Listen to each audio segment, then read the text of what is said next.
السلام علیکم۔ آج ہم سورۃ مائدہ کا اختتام کریں گے۔ آیت نمبر 109 سے 120 تک کی آیات کا مطالعہ کریں گے۔ اعوذ باللہ من الشیطان الرجیم، بسم اللہ الرحمن الرحیم۔ یوما، جس دن، یجمعو، جمع کریں گے، اللہ تعالی، الرسول، رسولوں کو، فیقولو، پھر کہیں گے، ماذا اجبتم، کیا جواب دیے گئے تھے تم؟ قالو، وہ کہیں گے، لا علم لنا، نہیں ہے کوئی علم ہمیں، انکا، بے شک تو، انتا، تو ہی، علام الغیوب، خوب جاننے والا ہے غیبوں کو۔ پچھلے آیات میں ہم نے دین کے کچھ مسائل اور احکام بیان کرنے کے بعد اب اللہ تعالیٰ قیامت کے احوال کا ذکر فرما رہے ہیں تاکہ نافرمانی کرنے والوں کو تنبیہ ہو جائے۔ قیامت کے دن پیغمبروں کو جمع کر کے ان سے سوال ہوگا، جو دعوت تم نے دی تھی تمہاری امتوں نے اسے کس حد تک قبول کیا؟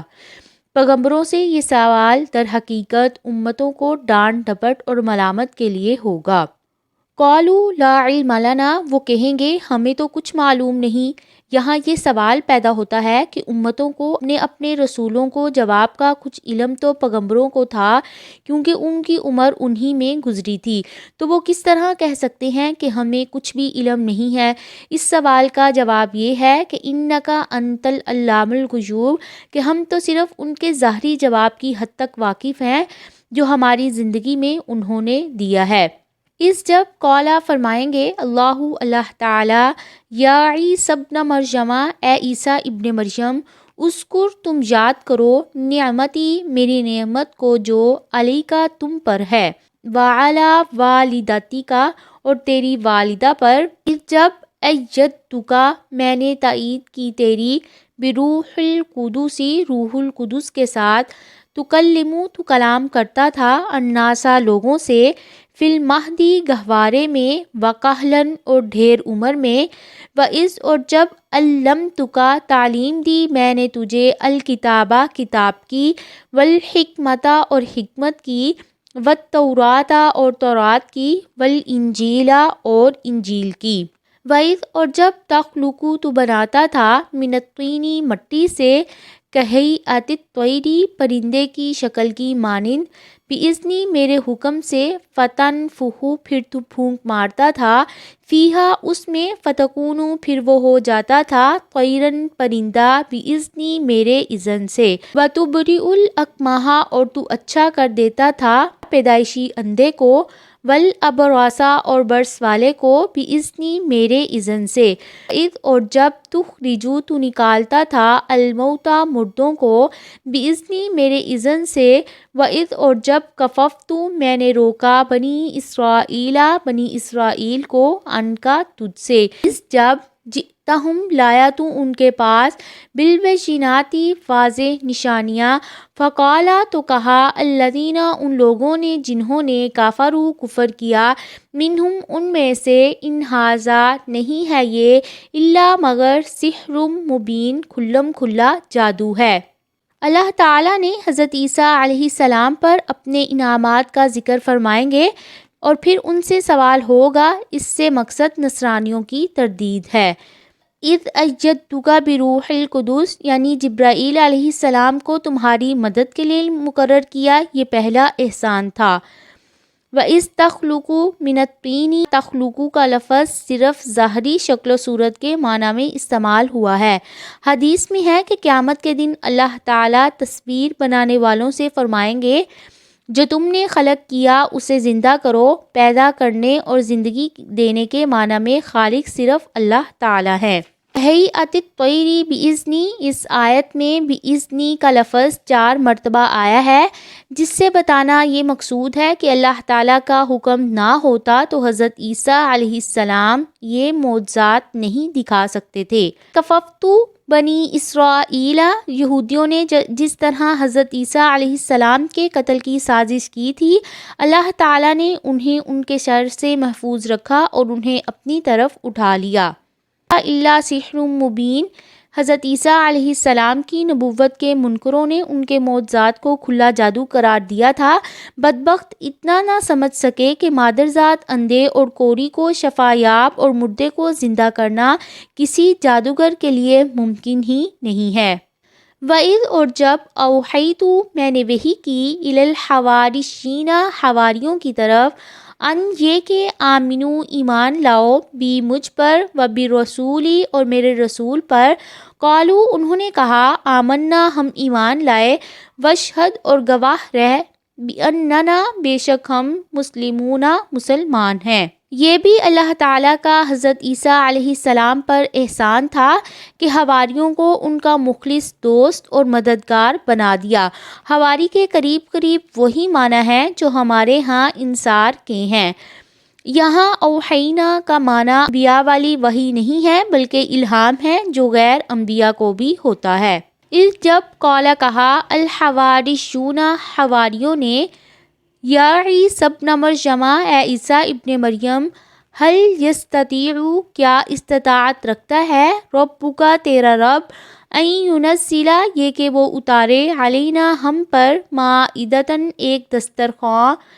من السماء آسمان سے، قالا اس نے کہا اتقوا اللہ تم اللہ تعالیٰ سے ڈرو ان کنتم مؤمنین اگر ہو تم ایمان لانے والے۔ حواری جو تھے وہ اللہ پر اور رسول پر ایمان رکھتے تھے، اس لیے ان کا بھی یہ سوال جو تھا وہ قدرت پر شک و شبہ کے طور پر نہیں تھا بلکہ دلی اطمینان حاصل کرنے کے لیے تھا، جیسا کہ حضرت ابراہیم علیہ السلام نے مردوں کو زندہ کرنے کے متعلق سوال کیا تھا۔ مائدہ جو ہے وہ ایک بڑا تھال ہے جس پر کھانا رکھا جاتا ہے، اس تھال اور کھانے دونوں پر مائدہ کا لفظ بولا جاتا ہے۔ قالو انہوں نے کہا نریدو ہم چاہتے ہیں ان نأکلا یہ کہ ہم کھائیں منہا اس سے وتطمئن اور مطمئن ہو جائیں قلوبنا ہمارے دل ونعلم اور ہم جان لیں ان قد صدقتنا یہ کہ تحقیق سچ کہا تو نے ہم سے ونکون اور ہم ہو جائیں علیہا اس پر من الشاہدین گواہوں میں سے۔ انہوں نے کہا کہ ہم یہ معجزہ ایمان لانے کی شرط کے طور پر نہیں مانگ رہے ہیں جیسا کہ موسیٰ علیہ السلام سے بنی اسرائیل نے کہا تھا، بلکہ ہم چند امور کے پیش نظر طلب کر رہے ہیں جن میں سے ایک یہ ہے کہ ہم بھوکے ہیں یا بابرکت کے لیے کچھ کھانا چاہتے ہیں اور بنی اسرائیل کے سامنے آپ کے سچا رسول ہونے کی گواہی دے سکیں۔ قالا کہا عیسی ابن مریم عیسیٰ ابن مریم نے اللہم اے اللہ ربنا اے ہمارے رب انزل اتار علینا ہم پر مائدۃ ایک دسترخواں من السماء آسمان سے، تکون وہ ہو جائے لنا ہمارے لیے عیدن عید، لاولنا ہمارے پہلوں کے لیے وآخرنا اور ہمارے پچھلوں کے لیے، وآیتن اور ایک نشانی من کا تیری طرف سے، ورزقنا اور رزق دے ہمیں، وانت خیر الرازقین اور تو ہی بہتر رزق دینے والا ہے۔ یہ انتہا درجے کی عاجزی کے ساتھ دعا ہے۔ اس سے معلوم ہوتا ہے کہ حضرت عیسیٰ علیہ السلام نہ اللہ تھے نہ اللہ کے بیٹے تھے اور نہ ہی ان کے حواری، ورنہ وہ عیسیٰ علیہ السلام سے دعا کیوں کرواتے؟ عیسیٰ علیہ السلام بھی اتنی عاجزی کے ساتھ دعا کیوں کرتے؟ بلکہ ان کے حواری خود ان سے مائدہ کا مطالبہ کرتے ہیں اور وہ خود ہی پورا کر دیتے۔ علماء نے اس سے یہ بھی استدلال کیا ہے کہ وہ دسترخوان اتوار کے دن اترا تھا کیونکہ وہ نصرانیوں کی عید ہے، ہفتہ وہ یہودیوں کا ہے اور اللہ تعالیٰ کی طرف سے عید کا دن جمعہ تھا، مگر یہودیوں اور نصرانیوں نے اصل دن میں اختلاف کیا اور مسلمانوں کو اللہ تعالیٰ نے توفیق دی تو انہوں نے رسول اللہ صلی اللہ علیہ وسلم کے فرمان پر کسی چوں چرا کے بغیر جمعے کو تسلیم کر لیا۔ مسلمانوں کی 2 عیدیں سالانہ ہیں اور ایک ہر 7ویں دن عید جمعہ، اس کے علاوہ کوئی بھی عید قرآن اور حدیث سے ثابت نہیں ہے۔ قالا فرمایا اللہ تعالیٰ نے انی بے شک میں منزلوہا نازل کرنے والا ہوں اسے علیکم تم پر، فمن پس جو کوئی یکفر کفر کرے گا بعدو اس کے بعد منکم تم میں سے، فإنی تو بے شک میں اعذبہ میں عذاب دوں گا اسے عذاباً ایسا عذاب عذبہ نہیں میں عذاب دوں گا وہ احدن کسی ایک کو من العالمین تمام جہان والوں میں سے۔ علماء کا اس بارے میں اختلاف ہے کہ وہ دسترخوان اترا یا نہیں، اکثر علماء کا خیال ہے کہ وہ اترا تھا۔ علامہ شوکانی، ابن جریر اور بہت سے علماء نے اس کو صحیح کہا ہے، کیونکہ اللہ تعالیٰ کا تاکید کے ساتھ فرمانا کہ یقیناً میں اسے تم پر اتارنے والا ہوں، یہ دلیل ہے کہ اللہ تعالیٰ نے اسے اتارا ہے۔ جامع ترمذی میں عمار بن یاسر سے روایت ہے، رسول اللہ صلی اللہ علیہ وسلم نے فرمایا، مائدہ آسمان سے گوشت روٹی کی صورت میں اترا اور انہیں حکم دیا گیا کہ وہ خیانت کریں اور نہ کل کے لیے ذخیرہ کریں، مگر انہوں نے خیانت کی اور ذخیرہ کیا اور کل کے لیے اٹھا رکھا تو انہیں بندروں اور خنزیروں کی شکل میں بدل دیا گیا۔ اگر یہ حدیث صحیح ہوتی تو کسی کو اختلاف کی مجال ہی نہیں تھی، مگر شیخ ناصر الدین البانی نے اس کے حدیث سے رسول ہونے پر عمار بن یاسر کا قول ہونے دونوں باتوں کو ضعیف کہا ہے۔ اس کے برعکس دوسرے علماء کا کہنا ہے کہ بعد کے الفاظ سن کر وہ ڈر گئے اور انہوں نے دعا کا مطالبہ کو واپس لے لیا۔ یہ قول مجاہد، حسن بصری اور ان کی سندوں کو ابن کثیر نے بھی صحیح کہا ہے۔ قرآن مجید کے الفاظ دونوں صورتوں کا احتمال رکھتے ہیں اور اصل حقیقت تو اللہ تعالیٰ ہی بہتر جانتے ہیں۔ وعیز اور جب قالا فرمائیں گے اللہ تعالیٰ یا عیسی ابن مریم، اے عیسیٰ ابن مریم، انتا کیا تو نے کلتا کہا تھا تو نے للناسی لوگوں سے، اتخذونی بنا لو مجھے و امیہ اور میری ماں کو الہینی دو الہ من دون اللہ اللہ تعالیٰ کے علاوہ۔ قالا وہ کہیں گے سبحانکا پاک ہے تو، یکونو نہیں ہے لی میرے لیے، ان اقولا یہ کہ میں کہوں وہ بات، ما جس کا، لیسا نہیں ہے لی مجھے، بحق کوئی حق، ان کنتو اگر تھا میں کہتا ہوں اس کو، فقط پس تحقیق، علمتہ جان لیتا تو اس کو، تعلمو تو جانتا ہے، ما فی نفسی جو میرے نفس میں ہے، ولا اعلم اور نہیں میں جانتا، ما فی نفسی کا جو تیرے نفس میں ہے، انکا بے شک تو، انت تو ہی، علام الغیوب خوب جاننے والا ہے غیبوں کو۔ اس سے پہلی آیات میں اللہ تعالیٰ نے حضرت عیسیٰ علیہ السلام پر اپنے انعامات کو شمار کیا تھا۔ اب اصل مقصد شروع ہو رہا ہے، یہ سوال قیامت کے دن ہوگا۔ اس خطاب سے مقصود حضرت عیسیٰ کو ڈانٹنا نہیں ہوگا، بلکہ ان کو ڈانٹنا مقصود ہوگا جنہوں نے حضرت مسیح اور ان کی والدہ کو معبود بنا لیا ہے۔ ان دون اللہ جنہیں پکارنے سے آدمی مشرک ہو جاتا ہے، جیسا کہ آج کل کے قبر پرست لوگوں نے یہ کہہ کر گمراہ کرتے ہیں کہ انبیاء اور اولیاء جو ہے وہ من دون اللہ نہیں ہے، ان سے مرادیں مانگنا اور فریاد کرنا جائز ہے۔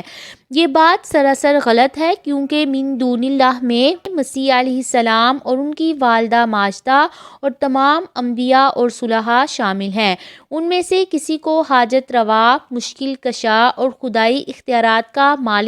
مالک سمجھنا صاف شرک اکبر ہے، جس کی اللہ تعالیٰ کے ہاں معافی نہیں ہے۔ حضرت عیسیٰ علیہ السلام کہیں گے کہ پاک ہے تو، میں اور میری والدہ تیرے شریک کیسے ہو سکتے ہیں؟ میں تو تیرے بندوں میں سے ایک بندہ ہوں، بندے کی کیا مجال کہ وہ اپنے آقا کے مقابلے میں خدائی کا دعویٰ کرے۔ ایسی کوئی بات کہی بھی ہو تو تجھے ضرور اس کا علم ہوگا، کیونکہ تجھ سے کوئی بھی چیز پوشیدہ نہیں ہے۔ قل تو نہیں میں نے کہا، لہم انہیں، الا مگر، ما امرتنی جو حکم دیا تو نے مجھے، بھی جس کا، انی اعبد اللہ یہ کہ تم عبادت کرو اللہ تعالیٰ کی، ربی جو میرا رب ہے، و ربکم اور تمہارا رب ہے، وکنتو اور تھا میں، علیہم ان پر، شہیدن گواہ، ما دمتو جب تک میں رہا، فیہم ان میں، فلما پس جب، توفیتنی فوت کر دیا تو نے مجھے، انتا تھا تو ہی، الرقیبہ نگران، علیہم ان پر، وانتا اور تو ہی، علی کل شیء شہید ہر چیز پر گواہ ہے۔ آیت سے قادیانی استدلال کرتے ہیں کہ حضرت عیسیٰ علیہ السلام فوت ہو چکی ہیں، یہ نہیں دیکھتے کہ حضرت عیسیٰ علیہ السلام یہ بیان قیامت کے دن دیں گے جب وہ زمین پر آنے کے بعد اپنی عمر پوری کر کے فوت ہو چکے ہوں گے۔ اصرار کیا جائے کہ توفیتنی سے مراد پہلا وقت ہے جب انہیں آسمان پر اٹھا لیا گیا، تو معلوم ہونا چاہیے کہ لفظ وفات قرآن پاک میں 3 معنی میں آیا ہے، ایک موت، دوسرا نیند اور تیسرا جسم سمیت اٹھا کر واپس لے جانا۔ حضرت عیسیٰ علیہ السلام کہہ رہے ہیں، میں تو اس وقت تک ان کے ظاہری اعمال کی شہادت دے سکتا ہوں جب تک میں ان کے اندر موجود تھا، جب تو نے مجھے اٹھا لیا تو پھر تو ہی ان پر نگران ہے اور تو ہر چیز پر گواہ ہے۔ ان تعذبہم، اگر تو عذاب دے دے انہیں، فإنہم، پس بے شک وہ، عبادک، تیرے بندے ہیں، وإن تغفر لہم، اور اگر تو بخش دے انہیں، فإنک، پس بے شک تو، انت، تو ہی، العزیز، زبردست ہے، الحکیم، بہت حکمت والا ہے۔ اس آیت کے مطابق حضرت عیسیٰ علیہ السلام نہایت حکیمانہ طریقے سے ان کی سفارش کریں گے۔ پہلے اللہ تعالیٰ کی کبریائی بیان کرتے ہوئے کہیں گے کہ اگر تو انہیں عذاب دے تو تیرے ہی بندے ہیں، تو انہیں معاف کر دے تو ہر کام پر غالب ہے۔ بزرگ فرماتے ہیں کہ رسول اللہ صلی اللہ علیہ وسلم ایک مرتبہ ساری رات صبح تک نماز میں اسی آیت کو بار بار پڑھتے رہے تھے۔ قال اللہ، فرمائیں گے اللہ تعالیٰ، ھذا، یہ، یوم، دن ہے، ینفع، نفع دے گا، الصادقین، سچوں کو، صدقہم، ان کے سچ کا، لہم، ان کے لیے، جنات، باغات ہیں، تجری، بہتی ہیں، من تحتہا الانہار، اس کے نیچے سے نہریں، خالدین فیہا، ہمیشہ رہنے والے ہیں اس میں، ابداً، ہمیشہ ہمیشہ، راضی اللہ، راضی ہو گیا اللہ تعالیٰ، عنہم، ان سے، ورضوا، اور وہ راضی ہو گئے، عنہ، اس سے، ذالک، یہی، الفوز، کامیابی ہے، العظیم، بہت بڑی۔ سب سے بڑا ظلم اور جھوٹ اللہ تعالیٰ کے ساتھ شریک ٹھہرانا ہے اور کفر کرنا ہے۔ بڑا سچ اور انصاف اللہ تعالیٰ کی توحید اور ایمان ہے۔ للہ، اللہ تعالیٰ ہی کے لیے ہے، ملک السماوات، آسمانوں کی بادشاہت، والارض، اور زمین کی، وما فیہن، اور جو کچھ ان میں ہے، وہو، اور وہی، علی کل شیء قدیر، ہر چیز پر قادر ہے۔ سورت کے آخر میں نصارہ کی تردید کے سلسلے میں یہ خاتمہ نہایت مناسب ہے کہ اللہ تعالیٰ وہی زمین اور آسمان کی تمام چیزوں کا بادشاہ ہے، اور یہ حق بھی اسی کا ہے کہ اس کی بندگی کی جائے۔ عیسیٰ علیہ السلام ہو یا ان کی والدہ ہو یا روح القدس ہو، سب اللہ تعالیٰ کے بندے ہیں جو کسی طرح معبود ہونے میں اس کے شریک قرار نہیں دیے جا سکتے۔ اللہ تعالیٰ ہمیں بھی شرک سے بچنے کی توفیق عطا فرمائے، آمین۔